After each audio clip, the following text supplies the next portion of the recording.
Hi! ఒక ఇంటి యజమానికి ముగ్గురు కొడుకులండి. ముగ్గురి కొడుకులకి సంబంధించిన పొత్తులో స్థలం, అందరికి సంబంధించిన స్థలంలో మూడవ వ్యక్తి కట్టడానికి సిద్ధంగా ఉన్నాడు. కానీ వాళ్ళకి కొన్ని డౌట్స్ ఉన్నాయి. ముగ్గురిలో చిన్నతను మాత్రమే కింది వైపుకొచ్చేసి నిర్మాణం చేస్తే, పై భాగాన ఇంకా ఇద్దరు అన్నదమ్ములు తనకన్నా పెద్దవాళ్ళిద్దరూ కూడా ఎలాంటి నిర్మాణం చేయట్లేదు. వారి ఎత్తు కన్నా వీరి కొత్తగా నిర్మించే ఇల్లు ఎత్తుగా అవుతుంది.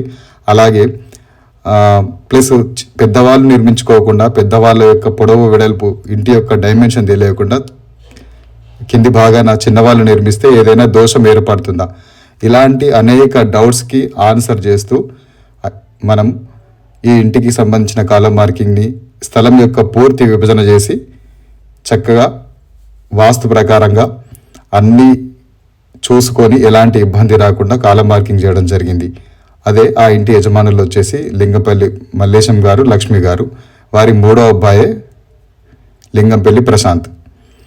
వాస్తుపరమైనటువంటి అంశాలను పరిశీలనలోకి తీసుకున్న తర్వాతే వీరికి ప్రత్యేకమైనటువంటి కాంపౌండ్, పునాది, స్థలం యొక్క పూర్తి స్థాయి విభజన జరిగిన తర్వాతనే ఈ ఇంటికి చక్కటి ఇంటి నిర్మాణ ప్లాన్ ఇచ్చి కాలం మార్కింగ్ చేయడం జరిగింది.